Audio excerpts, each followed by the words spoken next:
Shalom, salam sejahtera bagi kita semua. Saat ini saya akan membawakan renungan berdasarkan bahan MTPJ Sinode Gemim tanggal 28 Juli sampai 3 Agustus tahun 2024 dengan bacaan Alkitab terdapat di dalam Daniel pasal 6 ayat 1 sampai ayat 29 yang berkata demikian. Gua Singa. Darius orang Media menerima pemerintahan ketika ia berumur 62 tahun. Lalu berkenanlah Darius mengangkat 120 wakil-wakil raja atas kerajaannya. Mereka akan ditempatkan di seluruh kerajaan. Membawai mereka diangkat pula 3 pejabat tinggi, dan Daniel adalah salah satu dari ketiga orang itu. Kepada merekalah para wakil-wakil raja harus memberi pertanggungan jawab supaya raja jangan dirugikan.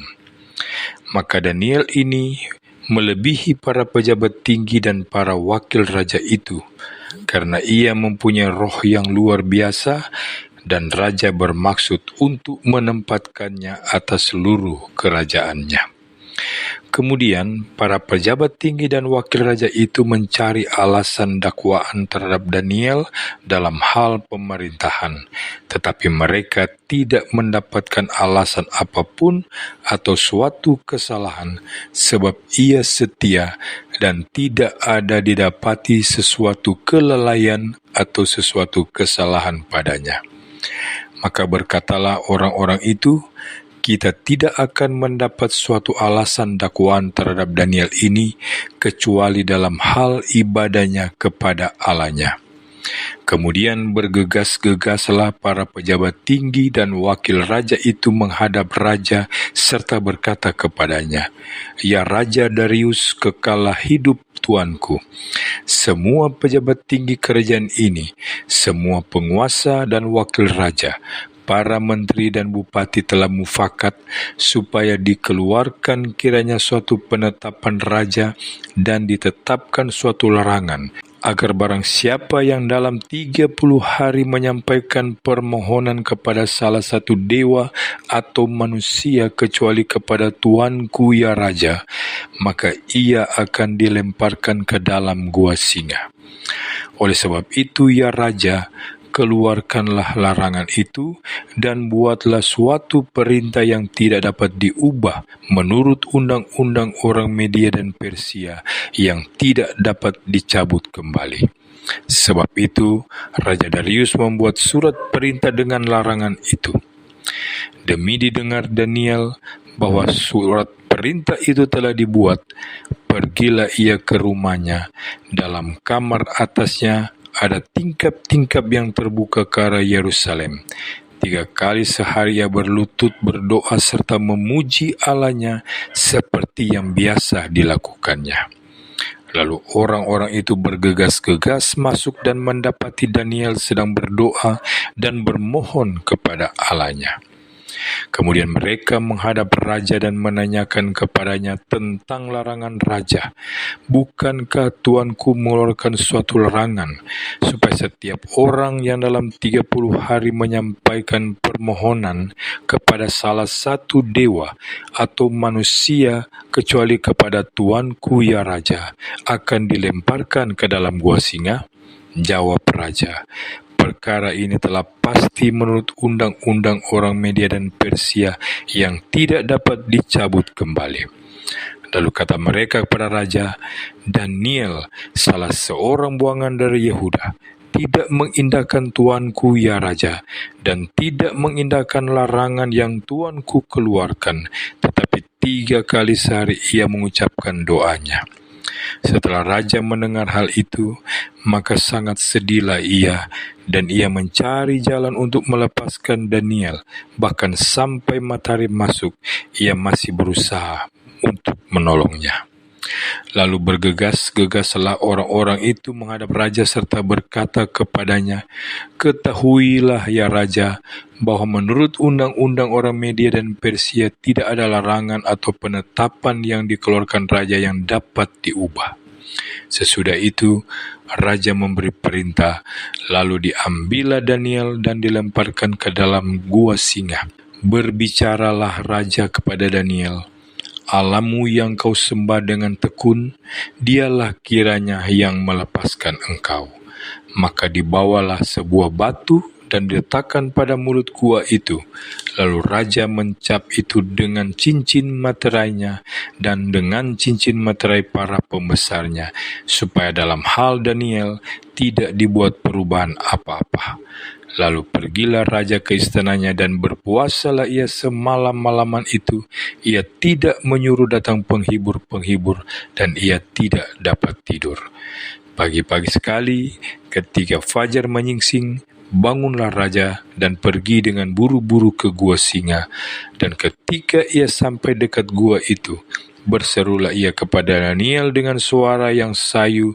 Berkatalah ia kepada Daniel, "Daniel, hamba Allah yang hidup, Allahmu yang kau sembah dengan tekun, telah sanggupkah ia melepaskan engkau dari singa-singa itu?" Lalu kata Daniel kepada raja, "Ya raja, kekallah hidupmu. Allah telah mengutuskan malaikatnya untuk mengatupkan mulut singa-singa itu, sehingga mereka tidak mengapa-apakan aku, karena ternyata aku tak bersalah di hadapannya, tetapi juga terhadap tuanku ya raja, aku tidak melakukan kejahatan." Lalu sangat sukacitalah raja, dan ia memberi perintah supaya Daniel ditarik dari dalam gua itu. Maka ditariklah Daniel dari dalam gua itu, dan tidak terdapat luka apa-apa padanya, karena ia percaya kepada Allahnya. Raja memberi perintah, lalu diambillah orang-orang yang telah menuduh Daniel, dan mereka dilemparkan ke dalam gua singa, baik mereka maupun anak-anak dan istri-istri mereka. Belum lagi mereka sampai ke dasar gua itu, singa-singa itu telah menerkam mereka, bahkan meremukkan tulang-tulang mereka. Kemudian Raja Darius mengirim surat kepada orang-orang dari segala bangsa, suku bangsa dan bahasa yang mendiami seluruh bumi, bunyinya, "Bertambah-tambahlah kiranya kesejahteraanmu. Bersama ini kuberikan perintah bahwa di seluruh kerajaan yang kukuasai orang harus takut dan gentar kepada Allahnya Daniel, sebab dialah Allah yang hidup, yang kekal untuk selama-lamanya. Pemerintahannya tidak akan binasa dan kekuasaannya tidak akan berakhir. Dia melepaskan dan menolong dan mengadakan tanda dan mujizat di langit dan di bumi. Dia yang telah melepaskan Daniel dari cengkeraman singa-singa." Dan Daniel ini mempunyai kedudukan tinggi pada zaman pemerintahan Darius dan pada zaman pemerintahan Kores orang Persia itu. Saudara-saudara yang Kristus kasihi, salah satu kenyataan Indonesia yang paling unik dan paling mencolok adalah kemajemukannya.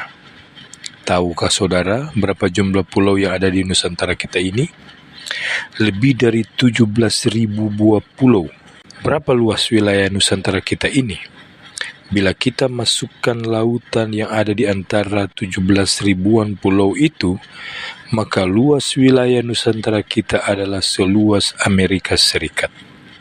Ada lebih dari 300 suku bangsa, masing-masing dengan bahasa dan budayanya. Kecuali agama Yahudi, semua agama besar di dunia ini ada di Indonesia. Bahkan jumlah penduduk yang beragama Islam di Indonesia masih lebih besar daripada semua penduduk negara-negara Arab jika dijumlahkan menjadi satu.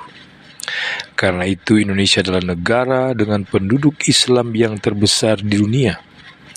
Namun walaupun begitu, dan ini tidak ada duanya di dunia, kekristenan di Indonesia termasuk yang paling pesat pertumbuhannya di dunia. Juga tidak ada duanya di dunia ini. Sebelum tahun 1965, Indonesia pernah mempunyai partai komunis nomor 3 paling besar dunia setelah Rusia dan Cina. Itulah sedikit gambaran tentang betapa majemuknya Indonesia kita ini. Bahwa masyarakat yang begitu majemuk itu tetap bersatu, sungguh amat mengagumkan dunia. India pecah karena soal agama, sehingga lahirlah Pakistan. Pakistan pecah lagi karena soal kesukuan, sehingga lahir Bangladesh. Korea pecah karena soal ideologi, tetapi Indonesia dengan berkat Tuhan tetap satu sampai saat ini. Dr. TB Simatupang dalam penerbangan yang terakhir dari Jepang sebelum dia meninggal dunia, saat pesawat terbang melalui garis khatulistiwa, dia berkata, "Sungguh suatu mujizat bahwa Indonesia tetap bersatu. Bhinneka Tunggal Ika, berbeda-beda tetapi satu." Pada satu pihak memang amat menakjubkan dan mengagumkan. Kita harus bangga menjadi bagian dari bangsa ini.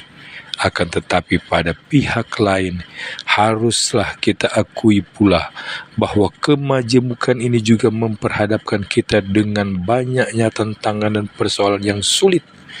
Itu sebabnya ada istilah SARA, masalah-masalah peka yang dapat membahayakan kesatuan dan persatuan bangsa kita, yaitu masalah suku, agama, ras, dan aliran-aliran. Di luar negeri banyak orang yang mengagumi Indonesia.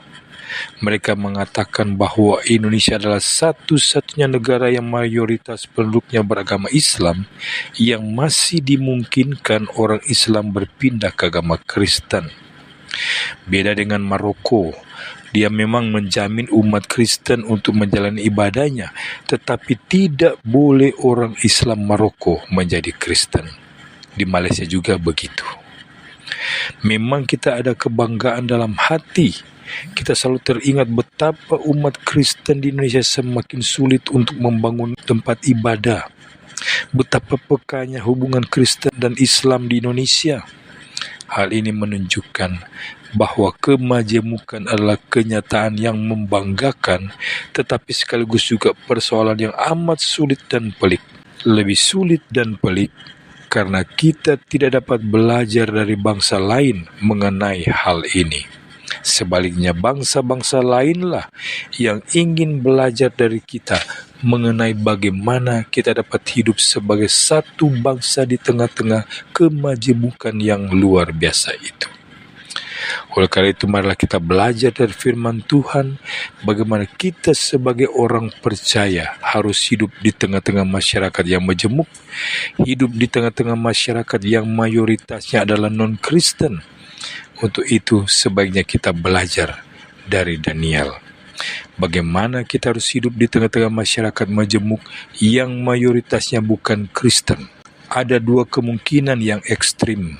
Pertama, kita begitu ingin untuk mempertahankan identitas kita, sehingga kita cenderung menjadi eksklusif, menyendiri, tidak mau membaur dan berbaur dalam masyarakat luas. Orang Kristen hanya mau bergaul dengan orang Kristen, kerja di perusahaan Kristen, atau hanya mau menerima pegawai yang beragama Kristen dan tinggal di daerah Kristen. Yang kedua, kita tidak mau menyendiri. Kita bahkan ingin diterima sebagai bagian yang penuh oleh masyarakat luas. Ingin diterima karena itu kita menyembunyikan atau menutupi apa yang kira-kira akan membuat kita berbeda dengan masyarakat sekitar kita. Orang-orang Kristen yang tidak suka diketahui bahwa dia Kristen, kalau diajak diskusi soal agama, jawabannya adalah, Kristen atau Islam itu sebenarnya kan intinya sama saja. Hanya kebetulan saja kalau saya percaya kepada Yesus, Anda percaya kepada Muhammad. Tetapi itu semua sama saja. Ada yang karena dijanjikan jadi menteri atau jabatan tertentu, lalu berpindah menjadi Islam. Nah, sikap mana yang diambil oleh Daniel? Eksklusif, menyendiri, atau larut menghanyutkan diri di tengah arus? Ternyata tidak kedua-duanya. Memang kalau kita mau belajar dari Daniel, kita jangan menjadi orang Kristen yang eksklusif, tetapi juga jangan menjadi orang Kristen yang hanya karena ingin disenangi dan diterima orang, lalu kalau perlu mau menyembunyikan identitas Kristiani kita. Daniel tidak eksklusif, ia bersedia hidup dan bekerja di Babilonia, menjadi pegawai raja, tinggal di istana raja, bahkan bukan itu saja, ia menjadi pekerja teladan. Bagian lain dari kitab Daniel menyebutkan bahwa orang-orang yang tidak menyukai Daniel berusaha mencari-cari kesalahannya, tetapi tidak dapat menemukan kesalahan apapun. Tetapi apa itu berarti lalu Daniel larut 100%, hanya manut dan taat pada apapun yang dikatakan raja? Tahu diri sebagai kelompok kecil, jangan macam-macam? Tidak demikian, saudara. Daniel memang adalah seorang dari kelompok minoritas. Dia sangat disorot, ditekan, dan dicemburui oleh kelompok elit di Babilonia. Akan tetapi, karena kualitas kemampuannya yang luar biasa, karena kelebihan yang mencuat melebihi siapapun di negeri itu, ia berhasil menangkal semua tekanan dan kecaman, menerobos masuk ke dalam lingkaran istana raja. Dalam pembacaan kita bahkan diceritakan, raja bermaksud mengangkat Daniel menjadi orang kedua di seluruh negeri setelah Raja Darius. Dan hal yang paling menarik dari Daniel ini adalah bahwa keberhasilannya itu bukan karena koneksi atau relasi, bukan karena kepandaiannya berkompromi, menjilat dan mengambil hati. Tidak, keberhasilannya semata-mata adalah karena kualitasnya, karena prestasinya yang tidak tertandingi. Bahkan dalam Daniel pasal 6 ini kita membaca kesaksian yang amat indah. Ada saatnya ketika dengan tegas ia berani mengatakan tidak kepada raja. Tidak ketika ia dipaksa selama 30 hari tidak boleh berdoa kepada Tuhannya, tetapi hanya boleh kepada sang raja. Untuk itu, ia bahkan rela masuk ke gua singa. Daniel, itulah sosok acuan atau model yang banyak disebut-sebut orang. Orang Kristen di Indonesia itu harus mencontoh Daniel. Daniel adalah seorang pemberani, mementingkan kualitas, tetapi juga integritas. Dan inilah yang harus dilakukan oleh orang-orang Kristen. Jangan cuma pandai mengatakan tidak. Jangan cuma pandai mengeluh dan mengkritik atau mencela. Jangan mengurung diri dalam menara gading kita yang aman, tidak mau berkiprah dalam kehidupan bermasyarakat dan berjemaat. Tetapi jadilah berani seperti Daniel. Buktikan bahwa kita dapat berprestasi lebih baik bagi bangsa dan gereja kita. Peranan yang dilakukan oleh Daniel inilah yang disebut sebagai peranan minoritas kreatif. Kita memang kecil, kita memang sedikit. Tetapi jangan sudah kecil dan sedikit secara kuantitas, kita juga buruk secara kualitas. Apa yang mau diharapkan dari kita? Sebaliknya, marilah kita tunjukkan bahwa sebagai pengusaha, karyawan, ASN, petani, sopir, guru dan lain-lain, kita mampu memberi dampak, mampu menjadi yang terbaik, maka orang di sekitar kita akan menghargai kita. Tuhan Yesus memberkati kita semua. Amin.